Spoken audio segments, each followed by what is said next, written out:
9 o'clock. Good morning. My name is James Kniblik, Director of Development here at the College of the Canyons Foundation, and it's my pleasure to welcome you to our culminating Chancellor Circle virtual business briefing around COVID-19 in the last few months. Today is a special day. We're going to be hearing from many of our past speakers, and we have, as you know, we featured 7 talks these last 3 months. And these have been very successful. We've partnered with so many amazing speakers and partners and friends of the College of the Canyons. They are subject matter experts, and we would not be able to do this without all of you presenters and the folks that have contributed along the way thus far. If you'd like to view any of the past content that we've shared over the last several weeks, we encourage you can go ahead and visit us on the YouTube page, and we'll share that link in the chat shortly. But before we begin, I want to just thank you on behalf of our Chancellor, Dr. Van Hook, who has had several meetings in this time slot and was unfortunate not to be able to make it, but she definitely made it clear that she wanted us to say hello on her behalf and thank you for being here. As well as from the College of the Canyons Foundation Board of Directors, who many are on the call and are Chancellor Circle members. Thank you also to the Valley Industry Association for partnering with us on this event series. You have been a tremendous help in terms of building this together and helping it to be a benefit to our business community. I wanted to also take a minute before we begin to underscore the reason why we're here. And why the Chancellor Circle exists. Of course, most of you know the Chancellor Circle is a really great community of business leaders and supporters of College of the Canyons. But we're so much more than that as well. Together, we support the college and our Chancellor. We enable our faculty to innovate, and ultimately we provide students with opportunity to succeed and have a better life here at through College of the Canyons. So if you remember, just take a moment, and I want you to think about that and all the things that we've shared over the last several weeks of how your membership has impacted that. You are empowering us to do that. And it is also really now more important than ever, as far as what our students are facing and what our community is facing together. You know, if you're not a member, we ask that you consider joining us. We have a great group of supporters, and there's lots of ways just like this to stay connected with one another. Well, as we get started today, please keep in mind, we want this to be as interactive as possible. We should have a significant amount of time to ask questions and share your feedback with our panelists. And we're using a new function in Zoom that you have available, which is a Q&A function, which makes it a lot easier for us to share questions. If during the Q&A portion of this talk you would like to speak directly and not type that question, you can simply just type that into the message and we'll get that. Just say, "Hi, my name is James. I'd like to ask a question," and we'll unmute you and you'll be able to ask that question. But either way, please allow this to be as interactive as possible. We're excited to feature a full lineup. This is, we were joking on our call today, this is kind of crazy. We've never done something like this before, and we're just so excited to have such a room full, so to speak, a virtual room full of such talented individuals. We first have a couple guests to introduce to you. A few weeks ago, both Dr. Dahudwala and Larry Schaller presented on staying healthy in the workplace. So what we did was we actually asked Dr. Dahudwala, who is a UCLA physician in Santa Clarita here, to give a brief update before we kick off the panelists of just kind of where we stand on the medical side and kind of keeping our employees healthy. Dr. Dahudwala is going to take 3 to 4 minutes just to kind of give us an update from his corner of the world. And then I'm going to actually introduce our moderators who's going to take it forward from there. So Dr. Dahudwala, I see that you're on the call, so welcome. I'm going to go ahead and unmute you so that we can hear you. And Dr. Dahudwala, please take it away. We'll start with you. Thanks so much, James, and everybody involved in the Chancellor Circle for having me back again. I really enjoyed our last talk, and I'm Happy to give you an update. So, things are ticking up from the COVID-19 world. I'm sure you've all have heard that in California, especially in Los Angeles County, our numbers are going up significantly. And it's a big concern. I practice internal medicine up here in Valencia. And a lot of my own patients have started to test positive. And so it is hitting home here. It's not just a problem across California, across the country. It's a problem here at home. Part of that can be explained by things are opening up again. Part of that can be explained by some of the other things going on in the world and the community. But it's almost an expected uptick. I think that the idea of masks are still really important. You might hear some things out there about that the numbers are going up because of increased testing. I'm just not sure the math works out that way, in especially populous areas like Los Angeles County. For every one person who gets one additional test that's being done, we're seeing about 6 to 8 positive cases of COVID. So this is way beyond just increased testing. We are doing increased testing, and that's good. And I encourage everyone to get tested, but this virus is coming back.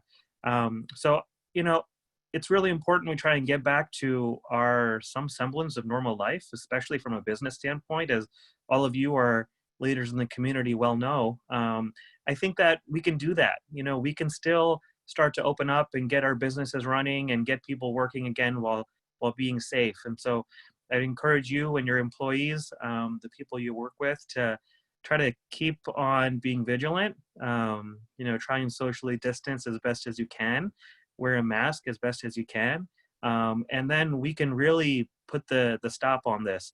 We are pretty nervous about what's going to come this fall. I think from a UCLA perspective, we're trying to plan for it early, from not just a medical practitioner standpoint in terms of personal protective equipment, but also thinking about what resources we need for our patients. I think that the cases are most likely going to come down towards the end of the summer into August. And then once September hits, we're expecting things to get bad again. So we can do our part as a community by trying to, take these tough steps. It's not easy. And it's not easy to wear a mask everywhere. It's not easy to isolate yourself. It's not easy to socially distance all the time. But the more that we're able to do it, the faster we'll be able to get back to normal. So I'd encourage everybody to please remain vigilant. And I think we can definitely beat this wave that we're seeing here. And again, just to recap some of the things I talked about last time, everyone's risk is a little bit different for contracting this virus. There's different testing modalities out there, whether they be the nasal swab test or the antibody test. I'd encourage you to speak to your doctor about it and see if either of those or both are appropriate. They can help give us more information about where this virus is spreading and who our higher risk patients are. So speak to your doctor. I think it's important. And if we can help with anything, we'd be more than happy to do so. Well, thank you, Doctor. I want to just say thank you for your time. I know that your time this morning is especially limited, and you're heading off to see patients. But of course, Claudia Dunn Martinez is on this call, and I just want to thank you both for your support of the College of the Canyons and your continued support of the Chancellor's Circle as well. So we probably won't be able to say thank you at the end of the call. So thank you for coming on and addressing us once again. Thank you. Now it's my pleasure to introduce Joe Clacco and Nicholas Cardenas. And they're going to be taking it over for the rest of the morning.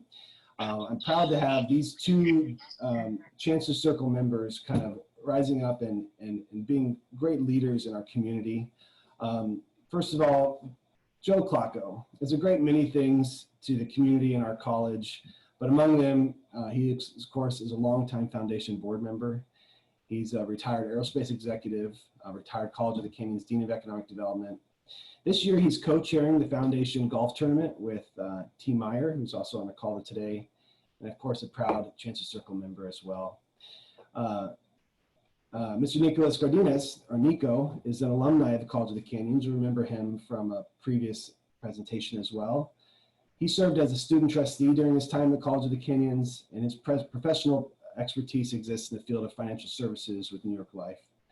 Nico is a Chancellor Circle member, and I'm proud to say we'll be joining the Foundation Board of Directors officially this coming week. So, gentlemen, thank you for being willing to kind of take us over the next few minutes as we introduce our speakers and moderate this call. Take it away, guys.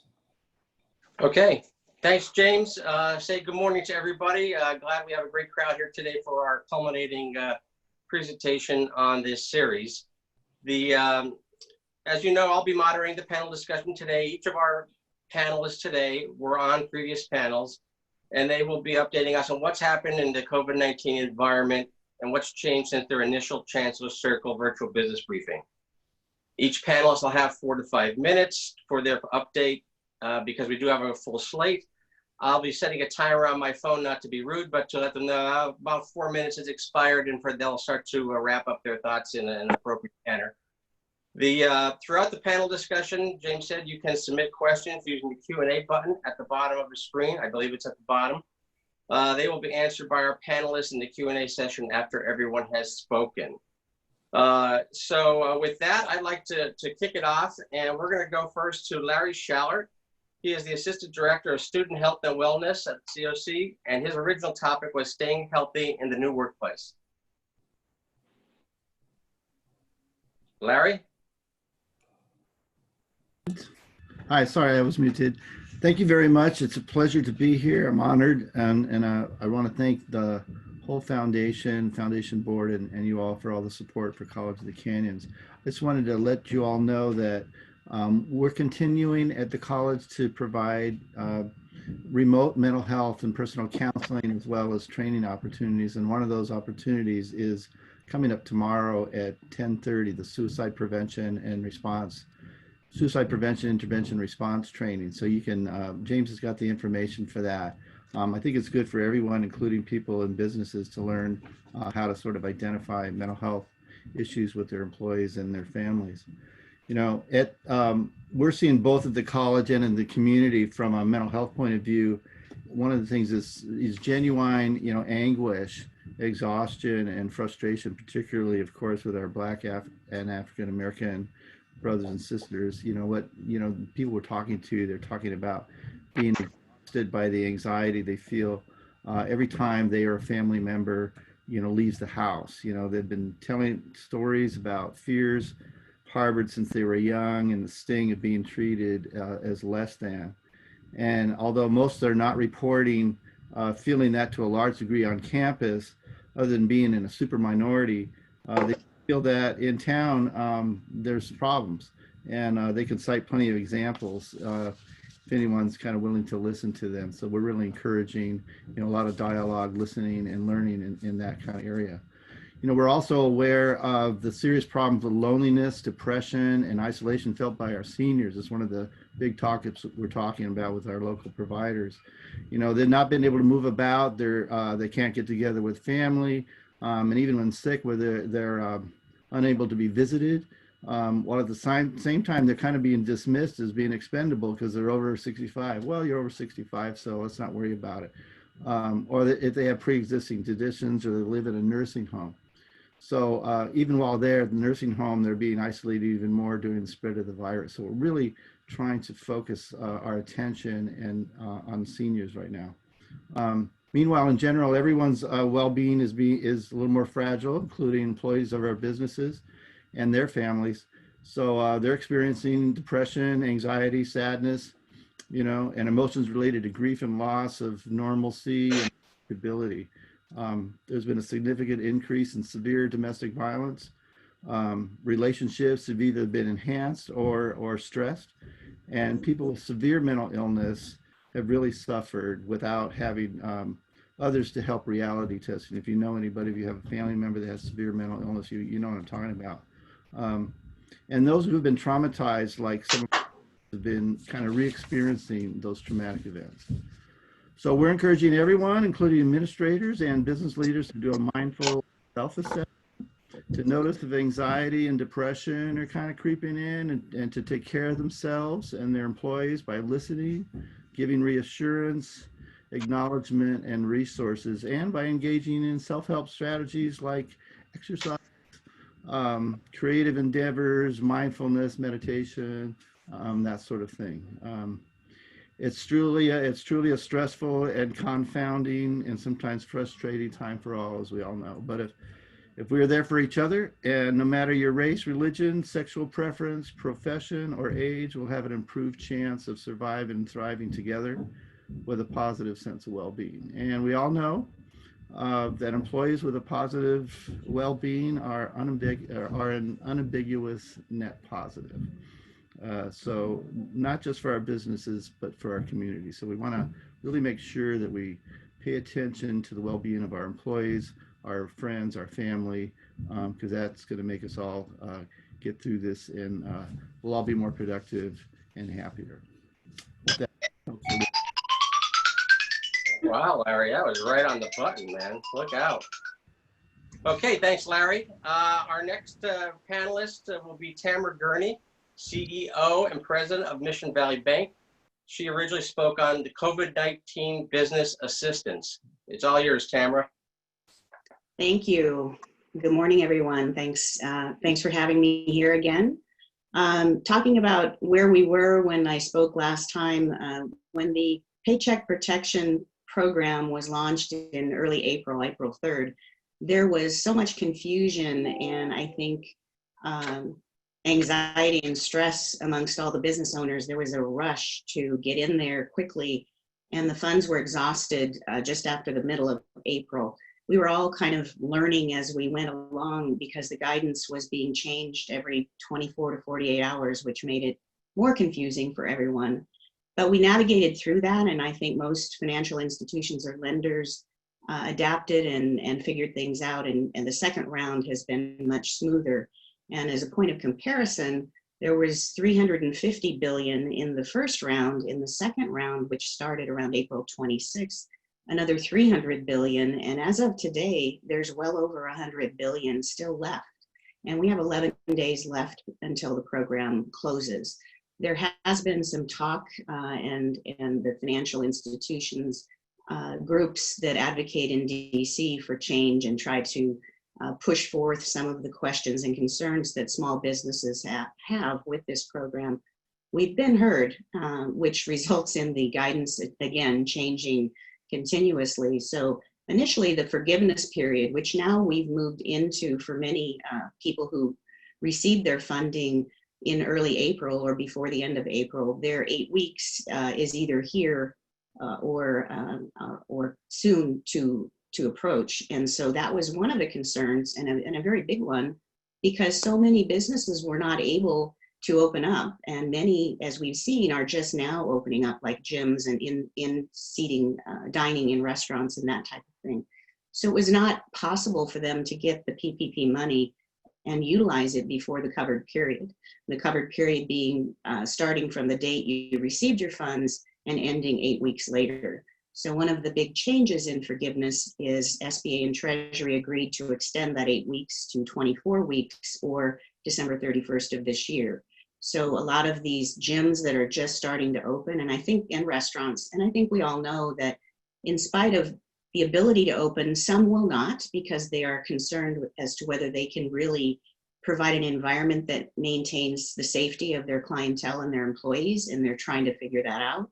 There are big insurance questions, et cetera. So it's going to take them some time to phase in, and we don't really know when they'll be back to where they were before. And unfortunately, some small restaurants, for example, that are forced to have less than 50% occupancy of their in-dining services, it's just not a long-term solution. They may open, but they may not make it. And so we're really advocating to try to, what can we do to help stem that unfortunate situation? So part of these changes do help that, because you are now have the 24 weeks. You now have, instead of 75% going to payroll, you can spend 60% on payroll and a maximum of 40% on other forgivable items. So you may be needing to make that utility bill and your rent payment in order to have a facility to open up into. So those are important things. We've also seen the restriction lifted on the rehire of employees. what we heard from a lot of business owners was, I'm trying to reopen, but I can't get my employees back because on unemployment, they're making more money than they were being paid here. And so now there is no penalty for that. The ability to hire, rehire, reductions in salary, those types of things. If you can document that COVID has had that impact on your business, then you will not be penalized in terms of forgiveness. The 6-month payment deferral has been pushed back. So now the date for when, if you have unforgivable amounts, the date to start making payments begins after the bank receives the forgiveness funding from the SBA. So that gives a little bit more breathing room as well. So we're still advocating in DC for some continued changes. For example, the June 30th deadline.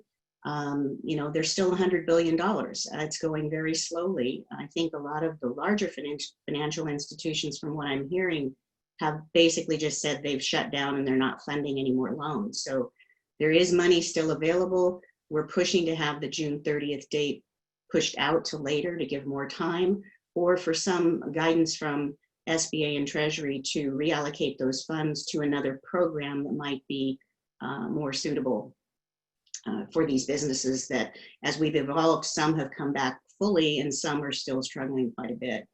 You may have also heard about the Main Street Lending Program. That has not yet launched. They're still trying to work out the final details, but that's the ability for a bank to make a loan where the Treasury will then purchase 95% of the loan. That entices the bank to make maybe a little bit higher risk loan, because the Treasury will then take the lion's share of the risk and purchase that. So some of the details, there's 3 different facilities in the Main Street Lending Program. One is called New, one is Priority, and one is Expanded. They just have different nuances, but this again is a loan. It's not forgivable. It will have a favorable interest rate, but it has some very specific criteria that we're still trying to work through and try to get some answers. From a banker perspective, part of the issue is that there's a high degree of leverage in these loans based on the characteristics in the underwriting. And by regulatory guidance that currently exists, it would put some of these loans into the category of highly leveraged transactions, and they are not, it's not that they're illegal, but they are not looked on favorably for banks doing them from a regulatory standpoint. So we need some clarity there in order to be comfortable that we're doing good on one hand, but then we're going to be criticized or even worse in a regulatory exam down the road. So those are some of the things that have been happening. What I felt from my own company is, as the weeks progressed that we have been sheltering in place, the tension and anxiety has built. And then unfortunately, we've had these terrible incidents happen that have led to the riots and the protesting. And I think people are emotionally kind of on overload. And that's why you see, once the door opens, they rush out to quote unquote freedom. And that unfortunately presents problems because the virus doesn't care, and we're just providing it with a fertile ground to spread even more vigorously, which is unfortunate.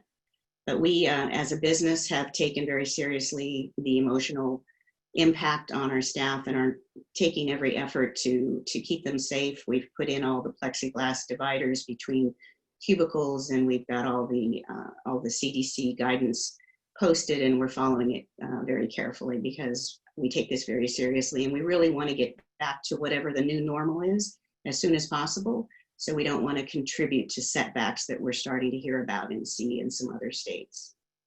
So, wrapping it up, it's a long way to go. We don't know. I keep getting asked, are we going to wear face masks for the rest of our lives? And they are challenging to wear all the time. If you wear glasses like me, they fog up all the time. So I get a little frustrated having to pull it away all the time. But these are just minor inconveniences that I think if we all can just take a deep breath and a step back and realize, we're all going through this. Nobody's exempted or excluded. And if we can talk to each other and work together, we'll find our way out to the new normal, and I think we'll be better for it on the other side. Thank you very much, Tamara. Appreciate that update. Next will be Terrence T. Meyer, Wealth Management Advisor for Northwestern Mutual. His original topic was financial planning for business during COVID-19. T, it's all yours. Yes, thank you very much. Good morning. So I spoke to everyone just about exactly 2 months ago on April 20th. And the biggest change so far is Brian Kegley was getting jealous of my beard, so I shaved it, but I digress. So I would say here's a few changes that have happened since the last 2 months. Number one, let's talk about the market first, because everyone wants to talk about the market. And I have another comment about that as well. But from the low point on March 23rd till now, if you look at the S&P 500 and the Dow Jones 30, they're up 42% from that trough of low point. The NASDAQ, which follows mostly technology companies, is up exactly 50% on the dot from that low point. So a lot has changed in the investment space. And one of the things, this brings me back to one of my main points, that if I was to take away anything, what I'm going to say, there's three things. One is we really, as business owners and individuals and families, must maintain a long-term view. I realize that there is anxiety when there's volatility in the market and when there's unknowns. And the reality is when there are still answers to be sought and the market doesn't have those, that's when we have volatility. But if we maintain a long-term view with our financial plan, then we will be able to get through some of those short-term volatility storms. And then people say, well, I've never done a financial plan. Where do I start? So I'd give you a couple of takeaways that are tangible. One is if you haven't done or you've never done a budget for your business or yourself, it would be really good to update it or create one of what's coming in and what's going out. And if you remember, I joked last time, 2 months ago, we all have the fantasy budget and we have the real budget. So let's talk about what's really being spent. Number two, I would put together a balance sheet, which simply says, what do you have in savings or retirement plans or assets, and what do you owe? The point is to have what I'll call an awareness. It's really, really helpful when you're trying to move through a pandemic and things are nervous and scary and changing, is to have that maintained long-term view with a plan. So that's point number one. Number two would be, let's say you have a plan or you had one at one point. It would be the discipline to stay on course. And I think this is where trusted advisors in your life earn their weight, right? In my world, we call it behavioral management, meaning when there's volatility, when there's something scary, how do we behave and react to that news or to those realities? And I think if we have the discipline to stay on course, either we do that ourselves, we do that with a significant other, or a lot of people do hire an advisor. And that advisor, yes, it's helpful to have them calculate and quantify and do all those things, but I think the value really is staying on the course. Number three, save rather than invest. So here's what I mean by that.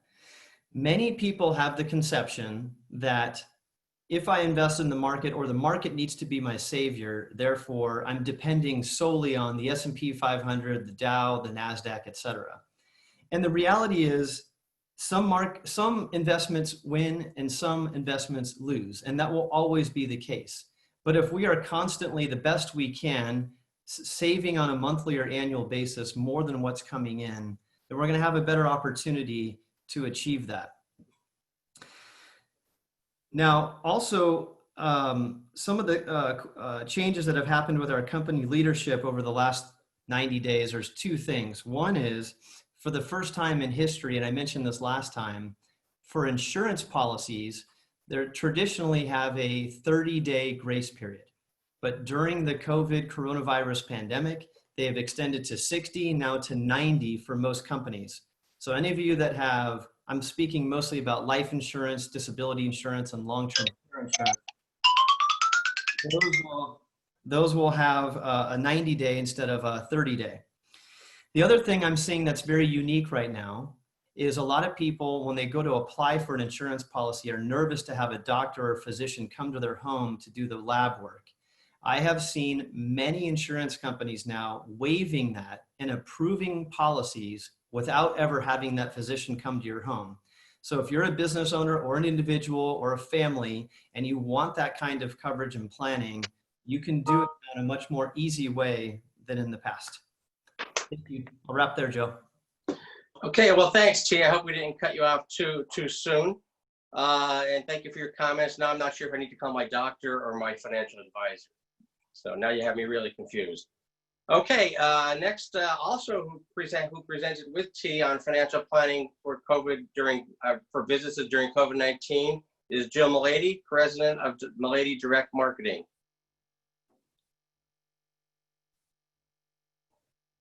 You there, Jill? Yeah, good morning. Sorry, I was on mute. Hi, everyone. I'm excited to give you an update as to where we stand now.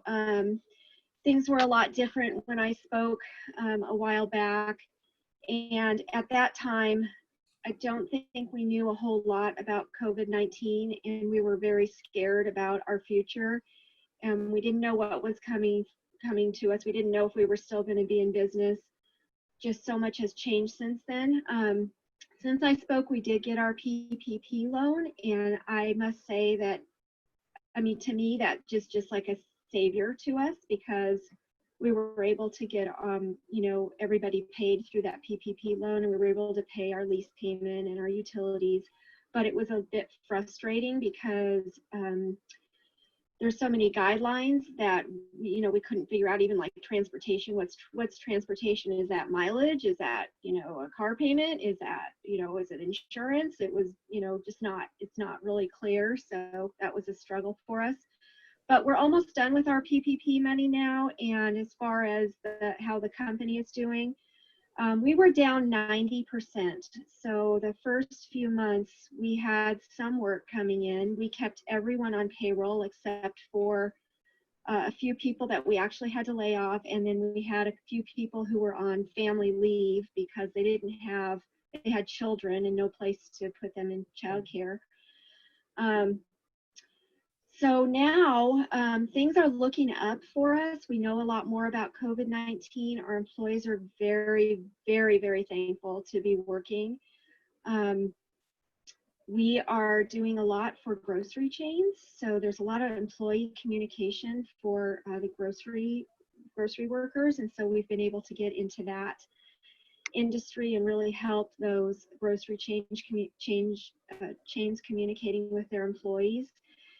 Also, the nonprofit organizations, we've been able to convert them to virtual events and not doing full events, but that has hurt our business because we rely on doing a lot of printing and mailing and fundraising for nonprofits. So we've been able to turn our business into a online, you know, virtual fundraising and helping different board of directors and their communications people switch over to virtual and try to raise money. Another thing that happened during COVID-19 is we have some hospitals we work for, and they were on the verge of bankruptcy because they couldn't do essential services. And so the work that we were doing was put to a halt, and we were concerned that we weren't going to get paid for it. We had hundreds of thousands of pieces of printing and mail pieces that just got stopped right in the middle of the process. And what's good about it is now those hospitals are able to do the essential services, and they're starting to release the payments and get back to their marketing services. So that's been a huge, I'm able to sleep a little bit better at night because of that. A lot of estimates are coming back in. So we're doing a lot of estimating. So businesses are actually planning for the future, and we're hoping that those will come to fruition. I mean, some may not. A little disturbing about how COVID-19 is returning, so I'm not sure how that's going to affect us. But some of the things that we have done is we rebuilt our website during this time, and we actually are building an e-commerce site where people can order products from us, which is going to take away some of the manpower that's involved in customer service. So I'm really excited to launch that here pretty soon.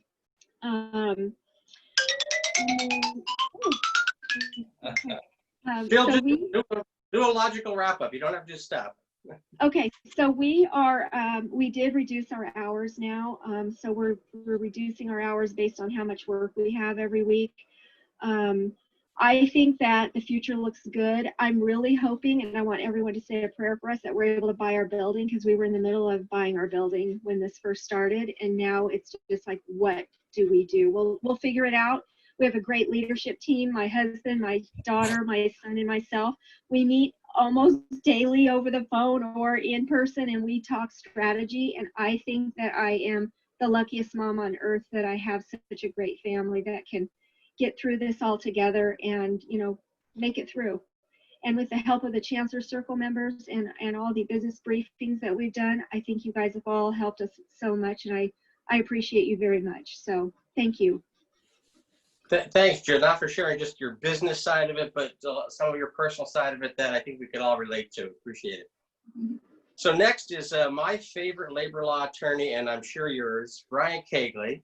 Brian is a partner at Pull, Shaftry and Kegley now, and he originally spoke on HR strategies during COVID-19, and maybe you could give us a little update. Here you go, Brian. Absolutely, Joe. It seems like a lifetime ago, but May 1st is when I did the presentation on HR strategies in midst of COVID-19. That was 49 days ago. The law has changed 814 times in those 49 days. And it has been quite a challenge to try to stay up on things and trying to keep my clients apprised and keep this community apprised.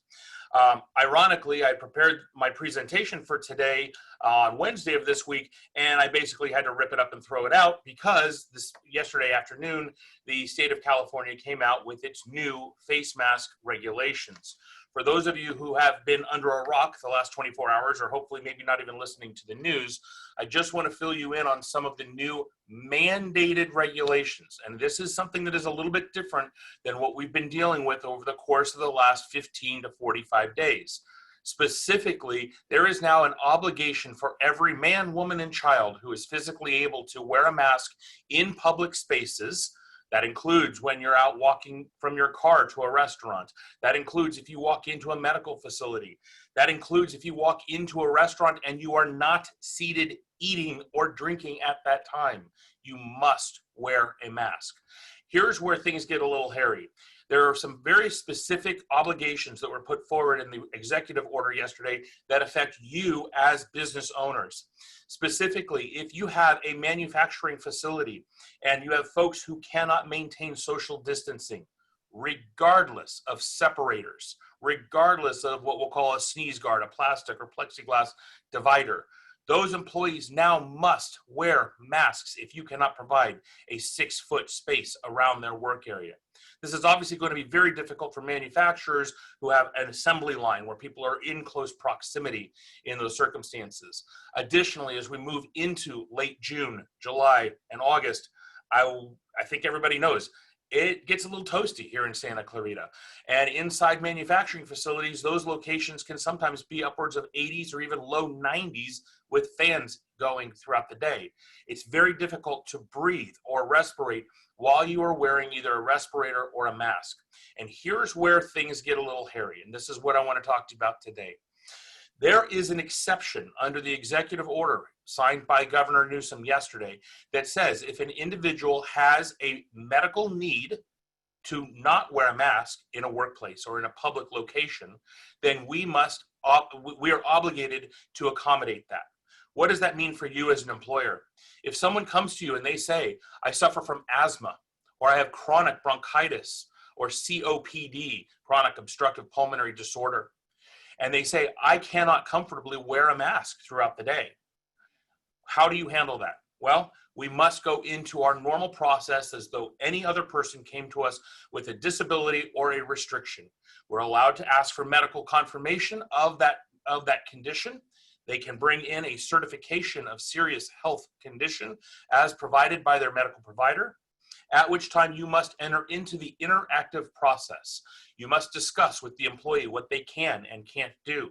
Are they able to wear a mask for short periods of time, 10, 15 minutes at a time? That may require you as an employer to give breaks throughout the day so that they can take their mask off, step away from their work site, do so safely because you don't want to be in proximity to other workers. And at the end of the day, the obligation falls squarely upon the employer to provide a reasonable accommodation under the circumstances. Doesn't have to be we do exactly what the employee asks, but it has to be reasonable under the circumstance. A couple of other medical conditions that I've seen come forward with other employers recently: latex allergies. Employees who aren't able to then wear latex around their ears. Oh, damn it, Clocko, you're killing me. Yeah. Just be Go ahead, very go and wrap it up. be very thoughtful and aware of the fact that when employees come forward and they tell you that they cannot do something, that you make sure that you're honoring it. Talk to your HR professionals, talk to your labor law counsel, because if you get the accommodation issues wrong, we open up a litany of litigation, including disability discrimination, failure to accommodate, and potentially adverse employment actions leading to a wrongful termination claim. Thank you. Hey, thank you very much, Brian. Appreciate it. Next is the VP of HR from Logix Federal Credit Union, Christina Flores.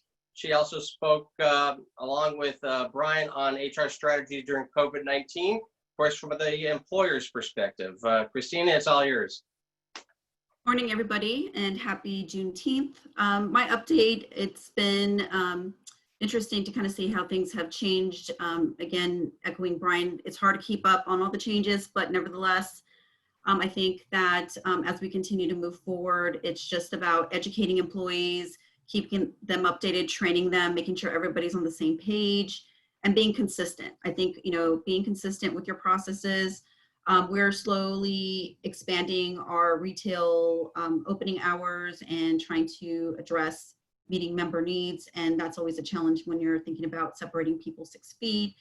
And I encourage everyone to work with their local OSHA consultant. It's been very helpful to get their advice.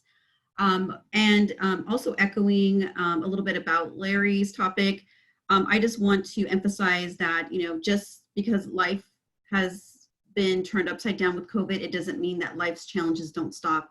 And it's really important to address employee needs and understand it's beyond just the physical of being safe and not, spreading a virus right now, but also their financial well-being, their social well-being, and their mental well-being. And yes, I think today's events have definitely triggered a lot of emotions in employees, and it's important to take time to not get busy with trying to deal with COVID only, but also keep an open dialogue with employees to understand what they're going through, how you can support them, and making sure you're keeping on kind of task with what the changes are with benefits and things that you can provide employees to deal with their circumstances, whether it be expanding your FSAs and dependent care accounts, allowing them to make changes now that they can mid-year to their plans, or whether it's extending their time to reimburse. All these little things help people, and I think it's important, again, to understand individuals' needs. Right now, I think our emphasis has been really on listening and learning, and even understanding people's fears and what they're anxious about. Another thing that we're doing is deploying COVID surveys to understand the anxiety levels of our employees, from their perspective, what they would like to see in the workplace and dealing with COVID, how their work from home experience is, what would make them comfortable to return to work, because we are deciding to extend our work from home strategy until we move to our new HQ in Santa Clarita later this year. So we're contemplating whether we allow people to come back on a voluntary basis to our headquarters, and also dealing, with our frontline employees, because, we've been able to be flexible in some regard, but now that we're opening up, they need to be in the office, and just being sensitive to all of our employees' circumstances and not just kind of sending one broad message, but really understanding from their perspective, their challenges and how we can help them be more at ease with the anxiety. Because as we know, that, the mixed messages with wearing a mask, not wearing a mask, if you're in different counties as a business, is tough. Members and customers obviously have their own beliefs and restrictions, and then the employees have a certain perspective. So kind of finding the balance with that. But again, it's just a matter of consistency, being empathetic, and giving them guidance, from a standpoint in support of what to say in those circumstances, how to de-escalate, and again, their own personal safety. So as far as updates, that's everything I have. And thank you so much for letting me share. Thank you very much, Christina. I appreciate that. Obviously, a very complex environment in your case, because Even though there's one corporate headquarters, there's lots of retail branches, each with their own little microculture, I'm sure. So Yes. quite the challenge. Thank you very much. So our next panelist today is Tom Williams. Tom is the owner and operator of Chick-fil-A in the Valencia Town Center. Probably most of us have been there. His original topic was managing business through times of crisis, lessons for businesses during COVID-19. So Tom, you have the Zoom conference. Thank you for your time. So when Jeff Forrest and I spoke on this topic of managing your business through times of crisis, it was incredible to me in an unscripted manner how in sync we were with regards to our message.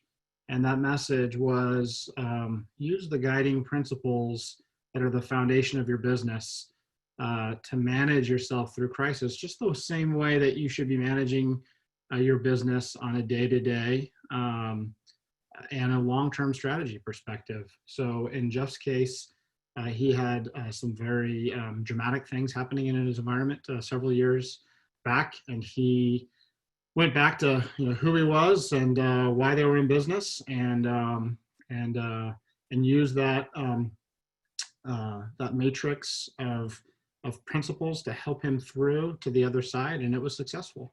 And I couldn't have agreed more, as if we're reading from the same script in terms of how our organization has gone from closing for 7 weeks. The 7 weeks immediately prior to coronavirus, we were open for 10 days. Our grand opening was 10 days prior to the LA County Health Department order to essentially stop serving customers in our dining room. And that same process that has that necessitated that remodel, that closing for 7 weeks, being a victim of our own success at that point, using those same principles to grow a business and then to adapt that business is exactly what we should be doing now as things continue to evolve. So 6 weeks ago when we gave this brief, our dining room was closed. We had chosen not to allow carryout, so walk-up carryout to our restaurant. We were exclusively serving guests via the drive-through and curbside with our app. And our focus at that point was that we used those guiding principles. And one of those at that time that was particularly key was this idea of guests first, team members always. That's a principle that we reiterate in all of our decisions. And so we're going to have a guest first perspective, but we always have to have the team members in mind in all the things that we do. And so we chose to remain closed to walk up carryout, even though restaurants nearby were allowing walk up carryout for the safety of our guests and the safety of our team. That being said, we chose to focus our efforts on improving our drive-through, in growing our curbside delivery with our app, and then growing our third-party delivery organizations, the number of companies that were serving us and allowing us to serve our guests. And then doing so with excellence, not just saying, hey, we're gonna start doing this now. We're gonna do this and we're gonna do it with excellence. And since then, now we are allowed to open up our dining rooms for dine-in service. We've always been allowed for that walk-up carryout. And we're continuing to do the same methods of business that we have. And we've chosen not to open up our dining rooms. So you can't come into, as a guest, can't come into our restaurant and sit down and eat the same way as right across the parking lot you're able to. And the reason we've made that choice is back to this idea of our guiding principles. If we can't do it with excellence, if we can't serve our guests with excellence in our dining room at 60% capacity and keep our team and our guests safe, we're just not going to do it until we figure out a way to make that happen. We're going to forego the short-term income for the long-term idea of fulfilling the reasons why we're in business. And so, things that have changed, the environment has changed, but like our message from 6 weeks ago has not changed. It's know who you are, know why you're in business, know where you want to be, and the circumstances of today. View the circumstances of today with those lenses, and long term, you'll be more successful in the long term. Over. Thanks a lot, Tom. Appreciate that insight. Appreciate all that Chick-fil-A does for keeping us fed in these times. Thanks to you and your team. Thank you. Last and certainly not least, we have Gary Horton. Gary is the CEO of Landscape Development, Inc. He gave us a very interesting and somewhat personal story of his story of perseverance and strength. And I'd ask him to give us an update on what's happened in the last several weeks since he spoke. Gary? All right, thank you. So I get to be in the cleanup position, and that's probably appropriate because there's been a number of common themes this morning, and in our own business, we've experienced many of the same exact ideas, concepts, and things that have already been discussed. First, a plug. I want to publicly thank Tamara at Mission Valley Bank. When we were at our low point in the Great Recession, they picked us up. And one of the points I made is you have to have a great bank to get through tough times, and they were wonderful. So there's a plug, and a heartfelt one. Secondly, I ride my bike through towns most mornings, through the town, big loop around the river trail and the auto center, and then I'd cut through the mall. And I was amazed 3, 4, or 5 weeks ago to see lines of cars that went from the Chick-fil-A all the way over to the fire station, practically across the mall, maybe 100 cars waiting to get through and get sandwiches. And it's like, oh my gosh, people love this chicken. And it seemed like there was no business slowdown there whatsoever. I spoke about resiliency facing cataclysmic threats and events. And I used some examples of cataclysmic events, one being the pandemic in 1918, and then our own company going through the Great Recession, and then an event that happened with my daughter. So I mentioned that my grandfather died in October of 1918 in the Spanish flu pandemic. He was actually a second waver. There were 4 waves back then. The first one happened, and people thought they got through it, and then shortly thereafter, in the late summer, fall, this big second wave happened, and he died, and then people thought they were through it, and then came a third and a fourth wave, and the fourth wave was in 1919, and in the end, 750,000 Americans died. But each time through each of those waves, people thought it was over. And the very first speaker today, the doctor mentioned that we don't know where this is going. There's so much about the science about this. Still, we don't know for sure where it's going. We want it to be done. We really do. We hate those masks. We just want life to return to normal, but we don't know. One thing we do know is that 2020 is going to be a year unlike anything we've seen. No matter what, I think we would all agree that 2020 is going to be different, and it's going to be a challenge.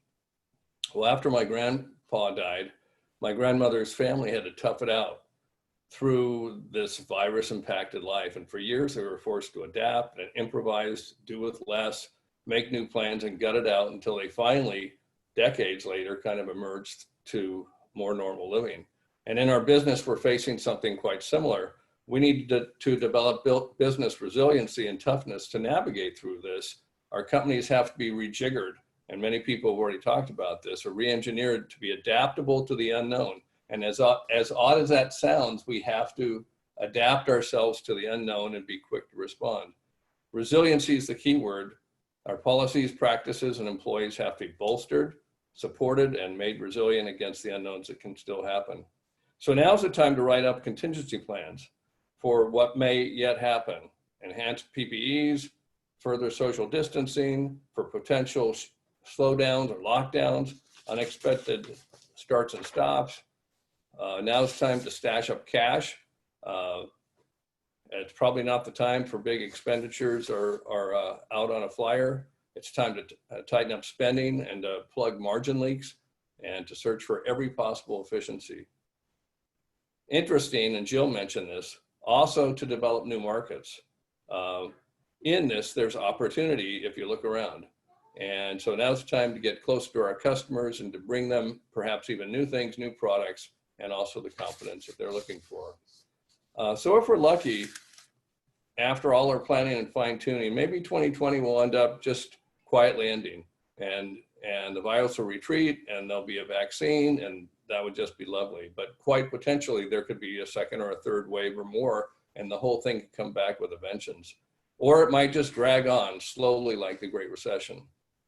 So we have to ask ourselves, are we prepared in our businesses and in our own lives for the shock change? A good advice would be to build our resiliency now and to get prepared now. And then the worst thing that could happen if further waves don't come is that you've built a tighter and a more efficient and a more profitable company. On the other hand, if waves do crash, you might have just built the thing that got you through. So there were 3 questions. What's happened now that we're this far into the cycle? What's changed in our business? As the situations become more steady, we've learned what our clients want. We know their business plans. We know what projects are on the books. And so now we can deliver on that. We've done all that's been required currently to the moment on PPEs, on social distancing, and getting our cash situation robust in the short term. But with things now settled down, we have to turn our attention to bolstering what's coming up in the long term.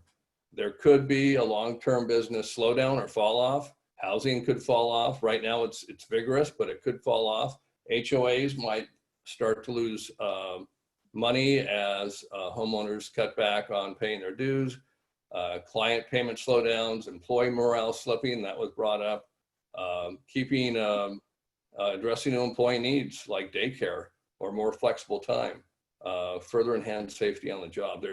These are the things that we need to work on, as well as developing new services that are desirable at this time. Changes in the way our leadership has managed. We've turned our attention to becoming much more personal with our clients and employees. I personally have been visiting our remote offices once a week. Our CEO is also on the move. And we've got to go back to our key company cultural message, which is that we provide peace of mind to our clients. In this last 3 or 4 months, we've gotten separated somewhat. Zoom only goes so far. So now we have to realize that at the end of it, we're a company of people and we're aligned in a common purpose, and we have to re-emphasize that and stress our mission and stress what it is that we supply to our clients, which is, in our case, peace of mind. Clients have Zoom fatigue. I think we all probably do. And so as much as possible as the new rules allow, we want to visit our clients and meet them and have some events with them. Meaningful events. One solid meaningful events can go a long ways right now. And then finally, what about our confidence? Well, from what we see now, we're quite confident about the next year or so. We know where construction starts are. We know what we're doing with HOAs and with our municipal communities. But where we do have a problem is the confidence with our confidence. And that is, what happens if the coronavirus comes back with a spike? And we don't know that. So we have to plan for, even though we've got good visibility now, we have to plan for what we don't know, because what we don't know really could hurt us. In other words, to be ready to pounce on opportunity, yet be very ready to resiliently cover up and protect should things get tough. Be ready to go for the good stuff, but also be defensive. And that's my message.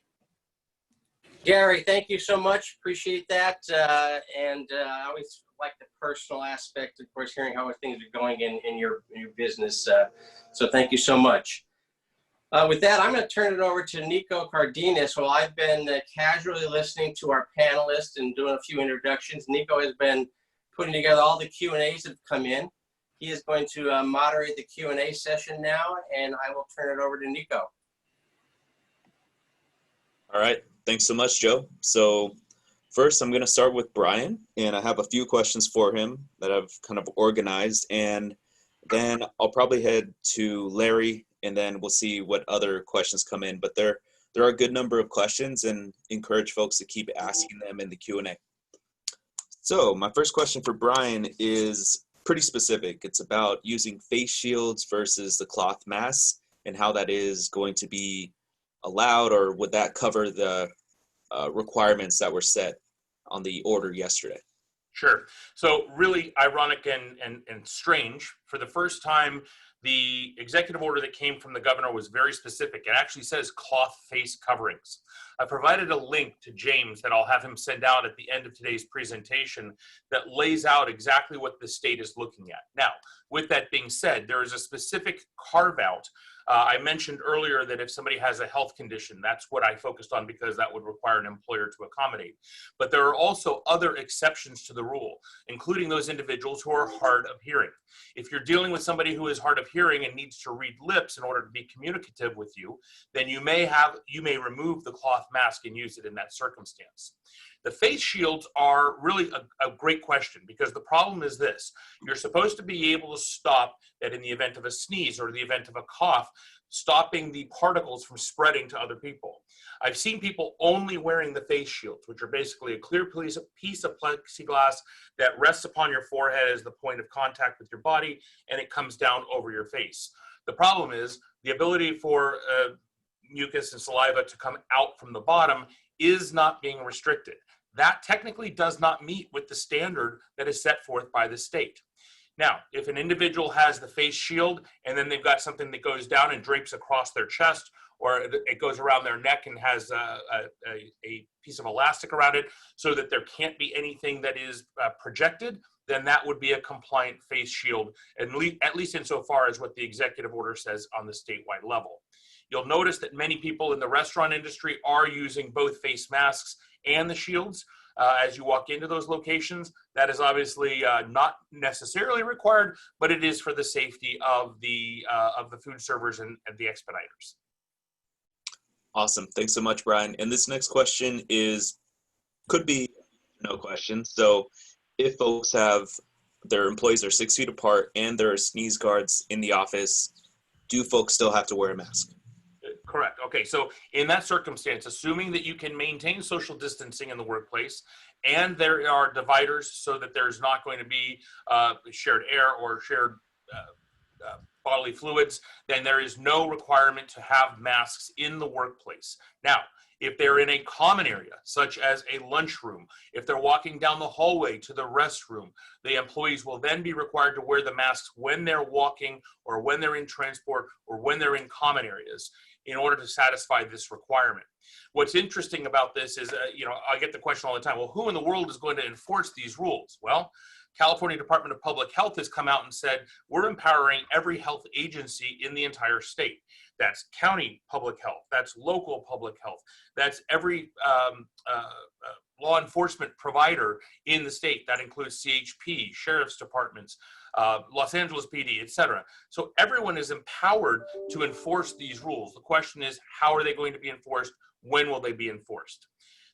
The one thing that I do want to trigger for everybody is the fact that at this executive order level, meaning the statewide obligation, there is no timeline on it. It does not say when we get to not wear masks in public. There are civil penalties as well as potential criminal penalties. It is imprisonment up to 6 months and a criminal fine of up to $1,000.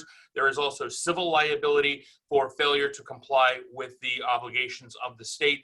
That would require someone to bring a lawsuit against you, your company, or the employees who are out of compliance.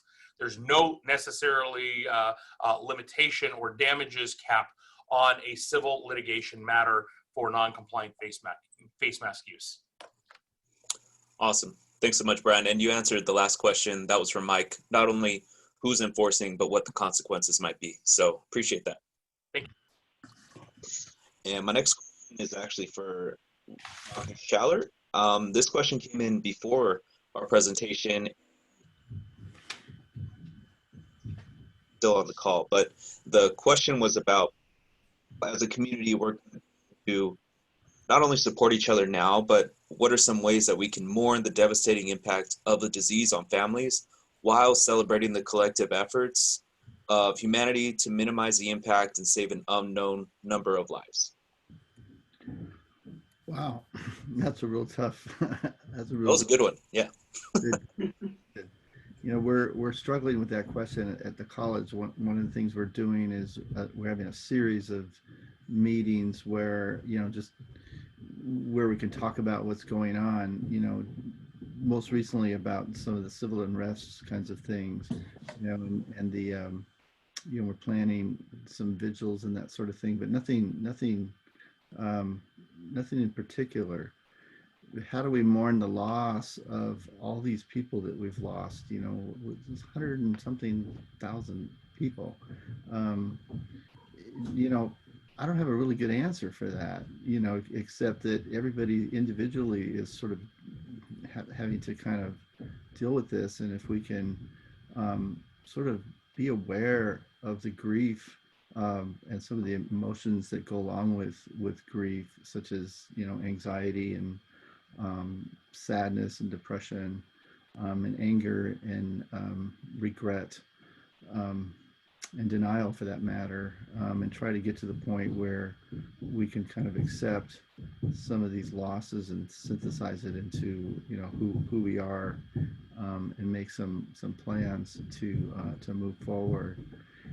I wish we had something locally, but I'm not sure, you know, if the question is really about the losses of our normal, quote, way of life, or the losses of people that we've lost through the COVID virus, or the people that we've lost with some of the civil, you know, George Floyd and that kind of thing.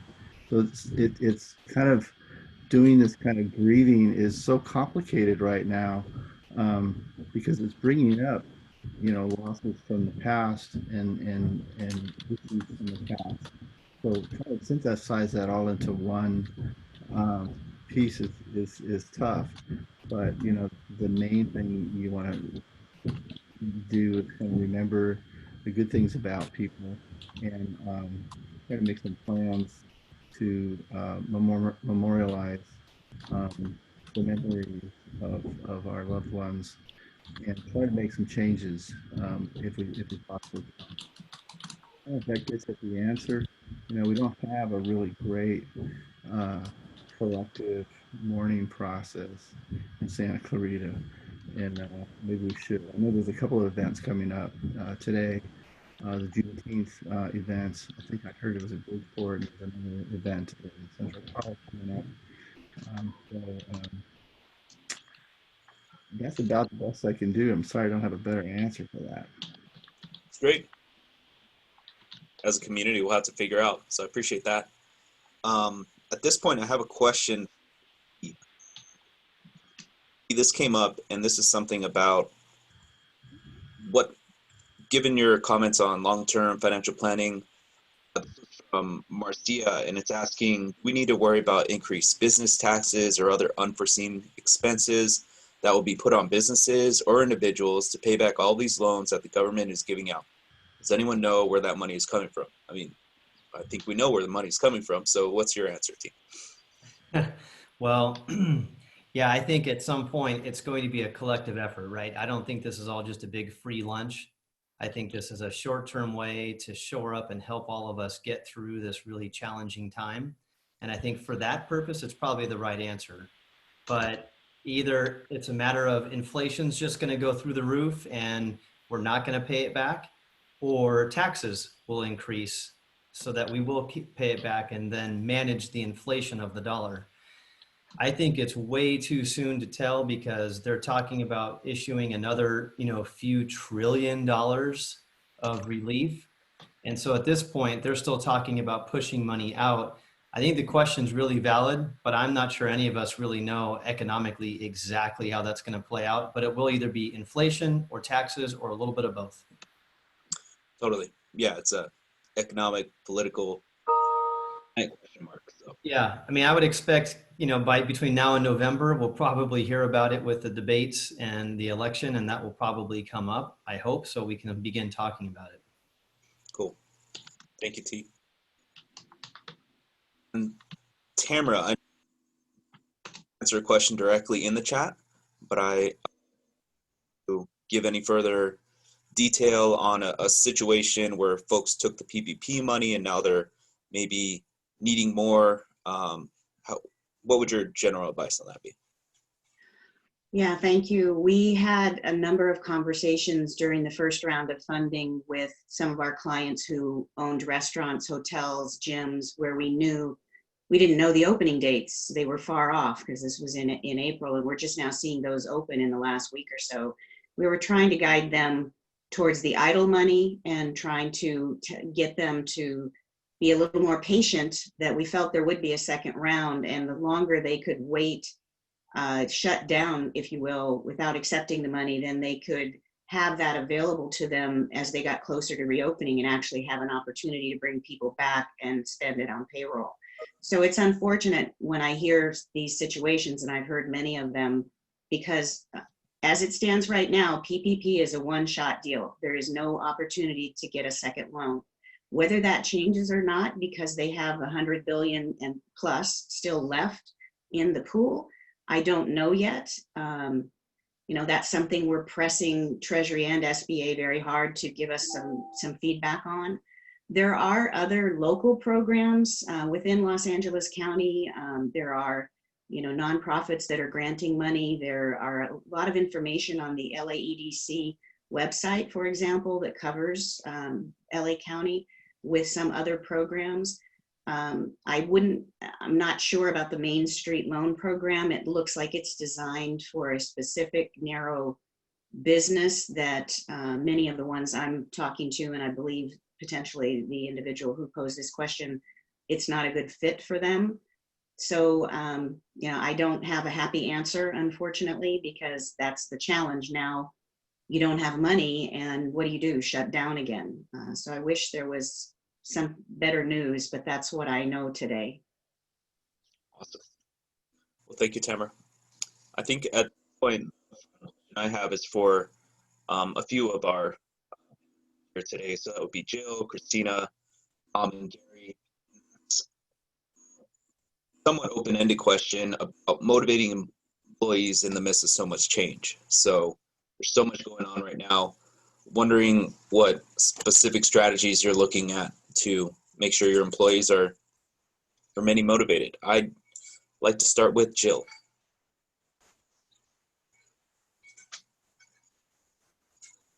Sorry, Jill, you're muted. Our employees are not hard to motivate because they are so incredibly happy that they have a job and that they get to come to work. But the motivation is we still celebrate birthdays. We still just celebrate just to celebrate. We bring in lunch. We tell them what a great job they're doing, how much they're appreciated. But I would say, we can't go out to our happy hours anymore and do those things. So we just internally try to be very positive and let them know that things are looking up and letting them know about our future plans. So to them, they're all just so incredibly happy to be working, which, really, they said so many of their friends are laid off. So that's what we've been doing, just to motivate, just to be happy and just let them know that there's a bright future. Chris, tackle that question. Sure. I think, we kind of laugh about it just because at Logix, a lot of our appreciation events have revolved around food. And unfortunately, we're not together to enjoy that. So I think in the spirit of just showing people that we see what they're doing, we appreciate their efforts, hearing it from, and our CEO through all of leadership to make sure that we're appreciating our employees. Sometimes a simple thank you goes a long way, that we appreciate their efforts, we understand and appreciate their bravery, because they have to get out of their bed every day, come to work, face sometimes upset members, just grumpy about the whole situation. So I think it's just reassuring them, giving them support, hearing them, and giving them a voice. I think that's important too. It's really listening and understanding, and then taking action on some of the things that they're asking for to see that they matter, through this time, and we hear them. So that is really what we're doing. And we're just thinking about other things, like we've done a couple of contests to, you know, kind of show your logics, you know, pride, and, you know, just in the spirit of fun, you know, we've done little contests here and there, show your orange and just like do fun things. So I think it is definitely challenging, but we're definitely looking at other opportunities too and trying to be creative as we can. But yes. Awesome. And Nico, can I add to that, even though I'm not a panelist? For sure, Joe. Yeah. Hey, one of the things I've done to try to motivate employees serving me is, whether I'm at the grocery store or my financial institution or the drive-thru at Chick-fil-A, I tell people, thank you so much for being here for me, the customer. And some of them look at me like, wow, never heard that before. And others are just genuinely appreciative. So we can help motivate the employees serving us just by telling them, thanks for being there. Yeah, I appreciate that. That's actionable. Anybody can do that. It's awesome. So next I'll go to Tom with that Chick-fil-A shout out. And then as usual, we'll have Gary bring it home. Thanks, Joe and Nico. Part of this goes back to our discussion about, you know, what to do in times of crisis. What to do in times of crisis is to be who you are, and you shouldn't change who you are. So you should. My idea would be that the first time you're showing your employees that you value them and that you care for them shouldn't be in the middle of a crisis. That should be part of the culture of who you are. And I think that if you continue to maybe even crank that listening to and being responsive to your employees in times of crisis, I think that it's a lot more genuine, and I think that folks are going to be it'll have a lot more meaning than if, well, I mean, this is great, but what happens when all this is over and we start, you know, going back to the way that things used to be, which, you know, wasn't a fantastic employment culture. So part of that goes back to this idea of like not changing who we are in the middle of crisis. In fact, if anything, just being more of who we are. So you're not in our case, you know, with our dining room closed, we focused very heavily on our drive-through and making that drive-through even better than it's ever been. And then this idea of being responsive to our employees' needs, you know, I feel like in our category, we're extraordinarily responsive to our employees' needs, and in times of crisis, even more so. So we have done similar things, like adding some additional benefit, like a second employee meal, for example, just to say thank you. This is an extra thank you for being here, because at our wage, some team members could be making more money on unemployment. Frankly, they could choose not to work and make more money with the federal kicker and the state, what the state's paying right now, for not doing anything. And so our employees choosing to work and choosing to serve, you know, may in this specific time, A, be at risk to them, and B, you know, may not make a whole lot of financial success, for a whole lot of financial sense. So I go back to this idea of, you know, being who you are, and then in times of crisis, being who you are even more so, is a long-term recipe for success. Not responding to the stimulus on the outside to change who you are or how you treat people. I think it'll go a long way. Over. Awesome. Thank you, Tom. Gary? Okay, so we have about 1,100 employees in 2 states, and they're in different settings. A lot of them are in the field, and then we have office workers, supervisors, architects, runs the gamut. So we have to meet these people at different levels in different settings. So there's some challenges there. The first thing is from the start, and now still, we reassure our employees that despite all that's going on, we're actually in pretty good shape. We were deemed essential. We have plenty of work, and we communicate that so that nobody gets nervous. We also have to be honest and share where the challenges are and ask for their help in meeting the challenges. So good communication, and keep it frequent communication.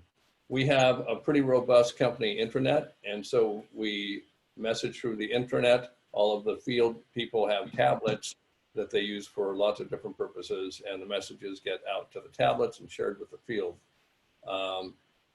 We also have increased sharing of employee stories, employee successes out in the field on this job, pictures, stories, movies, and we are pushing that out so that people can feel like they're more a part of the group, even though we're separated. We know what's happening in Corona and San Diego, and we can see that, and it's fun, and the images particularly are fun. Now that we can get around a little bit more, we have group meetings in person. We've done some lunches with social distancing. Our buildings generally have warehouses, so we can set up tables and do lunches at a distance. Here in Valencia, we're using the Laco Taco people, which happen to be in the Valencia Commerce Center. That's part of La Cocina, and that's been really handy. But before we could do that, we did things like happy hours remotely on Zoom, things like that. So for us, really, it's been about all these different layers of messaging and reassurance and shared community. Awesome. Well, thank you, Gary, and thank you, all of our panelists. At this time, I'm going to hand it back to James. Thank you, Nicholas and Joe, for stepping up and serving as great Chancellor Circle committee members.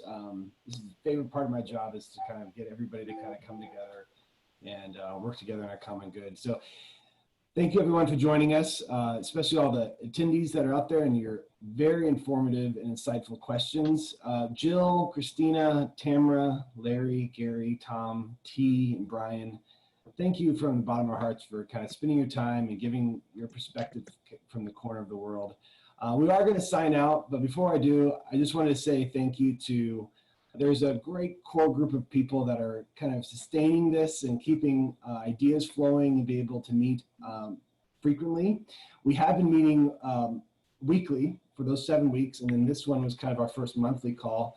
So stay tuned for what we have planned in July. We'll get that out next week or so. We're also going to be promoting and publishing a survey that'll go out either today or Monday, and surveying a couple things, topics and questions that you would like answered in Chancellor Circle business briefings in the future, whether it's related to our current challenges or not, or just general business topics, and also the frequency that you'd like to see these as we go forward. Thank you to our Chancellor Circle Steering Committee, and that includes Jill, Nico, who's on the call, Stacy Klein from Logix Federal Credit Union, Claudia Dunn Martinez from UCLA Health, T. Meyer, and Joe Klocko. Thank you all for meeting almost weekly in terms of just generating great ideas and how we can serve our Chancellor Circle members. I also want to say thank you to the Valley Industry Association. Kathy, I believe you're on the call as an attendee. Your partnership is so valuable, and we just really appreciate your continuing support on helping us get the word out for these events. Before I close out, he's actually off the call, but I just want to say thank you to Brian. Not only is he a great presenter, but Brian has showed some great leadership over the last 2 years as our foundation board chair, and he's officially stepping down, into the fiscal year on June 30th. We get to celebrate him at a virtual board installation dinner this coming week. And we're actually welcoming Jill Milady and Steve Korn as co-chairs for this next year of the foundation board. But we couldn't be more thankful and proud. And when you see Brian, say thank you on our behalf for his leadership of the foundation. Everybody, we look forward to connecting with you soon. Be kind to one another, kind of spread some goodwill, and best of luck in the next few weeks until we meet again. Have a great day, everybody. Thank you, James. Good job. Thank you all. Thank you.